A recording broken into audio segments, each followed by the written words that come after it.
রাত্রিবেলা আজকে হচ্ছে সাবু মাখা খেলাম, আর এই যে আমটা খাচ্ছি, আর এই পেয়ারা আছে, কলা কলা দিয়ে সাবু মাখা খেয়েছি বাতাসা দিয়ে।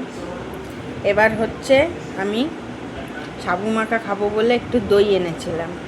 আগে ঠাকুরকে দিয়েছি দইটা, দই একটু দিতে হয়, তো দইটা দিয়েছি, তারপরে সাবু দিয়ে খাবো ওই দইটাই প্রসাদ করে। তো সেই দই আর আমি পেলাম না, আমার দই মানে আমার খাওয়ার দই আর একজন সাটিয়ে নিয়েছে। তো কে সাটিয়ে নিয়েছে একটু দেখাই ছোট্ট করে।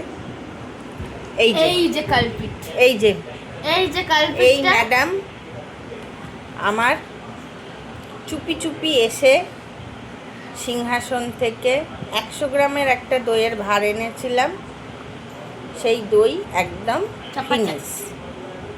ফিনিশ করে সুন্দর করে জিভ চাটতে চাটতে রান্নাঘরে গেছে। তা আমরা তো বুঝতে পারিনি তখন, ও জিভ এমনি জিভ চাটছে।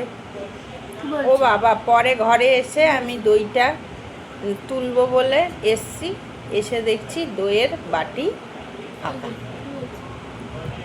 আর এই যে আমি এখন এই সাবু মাখা খাচ্ছি, এখন এখানে উনি বসে আছে, ওনার খাওয়া হয়ে গেছে অনেকক্ষণ আগে, 9:30টায় খাবার দিয়ে দিই।